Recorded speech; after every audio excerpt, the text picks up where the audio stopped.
Global स्तर पर share market में रिस्क को लेकर एक बड़ी चेतावनी आई है। ये अलर्ट टेक्नोलॉजी सेक्टर की कंपनी के भारी मुनाफे की रिपोर्ट पर आई है।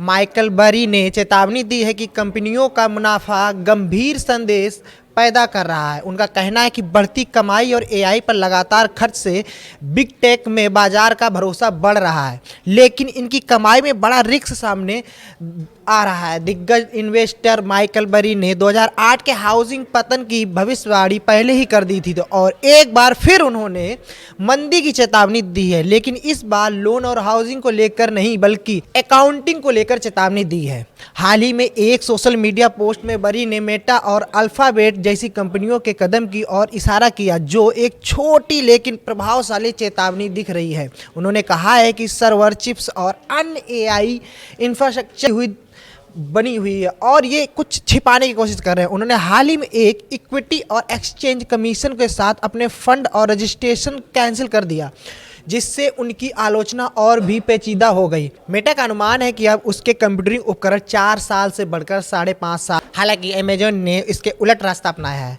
अपनी चिप अपग्रेडेशन की तेज गति का हवाला देते हुए उसने अपने सर्वर की लाइफ 6 साल से घटाकर 1 साल कर दी है। अमेरिकी प्राइज फाइनेंशियल के मुख्य मार्केट रणनीतिकार एंथनी ने कहा है कि एआई का प्रचार एक ऐसे दौर में पहुंच रहा है जहां उससे आर्थिक रूप से खुद को साबित करना होगा। निवेशक कठिन सवाल पूछ रहे हैं। कैपिटल तो $60 अरब से ज़्यादा खर्च करने की उम्मीद है।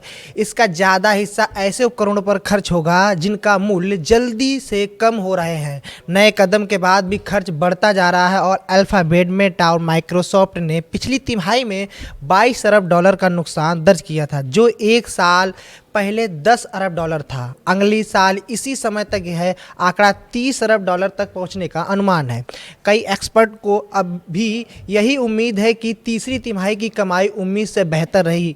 वहीं मैग्निफिसेंट 7 की मुनाफे की 27% की वृद्धि होने की उम्मीद है, जो पहले के अनुमान से लगभग दोगुनी है। कुछ एक्सपर्ट अभी भी आशावादी हैं कि उत्तर कैरोलिना विश्वविद्यालय के प्रोफेसर स्टीफन ग्लेसर कैलिफोर्निया विश्वविद्यालय से अर्थशास्त्र में स्नातक की उपाधि प्राप्त की। इसके बाद उन्होंने Vanderbilt university school of medicine से उनकी रणनीतियाँ और उनकी दूरदृष्टि को देखते हुए लोग उनसे बहुत ही प्रभावित हुए। बेरी का एक कथन है कि निवेश के क्षेत्र में साइऑन कैपिटल एक सफल कंपनी रही है। 2001 में उसने 11% की गिरावट झेलने वाली S&P 500 के विपरीत बेरी की फंड ने अपने निवेशकों को 55% का रिटर्न दिया था। वहीं .com बुलबुल का फ़ायदा उठाते हुए बेरी ने रणनीतिक रूप से अधिक मूल्यांकन वाली तकनीक को शेयरों में शॉर्ट टर्मिंग की, जिससे एक चतुर निवेशक के रूप में उनकी प्रतिष्ठा और पहचान बनी।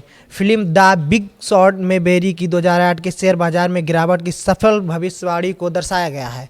वहीं साइऑन कैपिटल के संस्थापक के रूप में उन्होंने 2000 के दशक के अंत में हाउसिंग के बबल को एक भविष्यवाणी की थी कि ये बहुत ही जल्द खत्म होने वाला है। एक ऐसी ही आपदा जिसने एक विपरीत स्थिति में बदला और इससे लाभ उठाया। हाउसिंग बाजार की अस्थिरता और स्थिति को समझते हुए उन्होंने रणनीतिक रूप से बंधक समर्थित प्रतिभूतियों में शॉर्ट टर्निंग की। इस कदम से उनके काफ़ी वित्तीय लाभ हुआ। उन्होंने कहा कि आपको उधारदाताओं पर नज़र रखनी चाहिए, उधारकर्ताओं पर नहीं। उधारकर्ता हमेशा अपने लिए बड़ा सौदा करने को तैयार रहेंगे। यह उधारदाताओं पर निर्भर है कि वह संयम बरतें और जब वे इसे खो देंगे तो सावधान रहें। अपने तिमाही निवेश पत्रों में उन्होंने इस घटना को उपकरणों द्वारा ऋण विस्तार के रूप में समझाया है। यह शब्द उन्होंने अयोग्य उधारकर्ताओं को ऋण देने के उचित ठहराव के लिए उधारदाताओं द्वारा नए वित्तीय साधनों का सहारा लेने की प्रथा को दर्शाने के लिए गढ़ा था। शॉर्ट पोजीशन तब होती है जब कोई ट्रेडर ब्रोकरेज फर्म से कोई सिक्योरिटी उधार लेता है और उसे खुले बाजार में इस उम्मीद में बेच देता है कि कीमत गिर जाएगी और फिर निवेशक उसे कम कीमत पर दोबारा खरीद सकता है।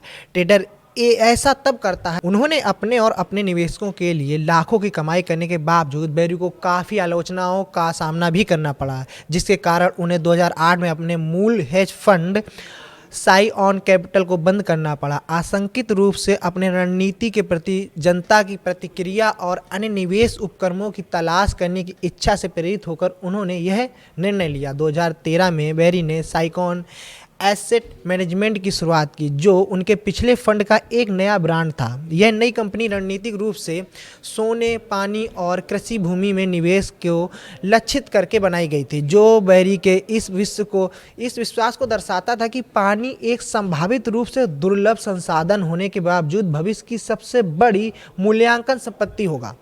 अगर बेरी की निजी ज़िंदगी के बारे में बात करें तो वह अपनी दूसरी पत्नी के साथ कैलिफोर्निया के साराटोगा में रहते हैं और उनके 2 बेटे हैं। आपको ये खबर कैसी लगी कमेंट करके बताएं।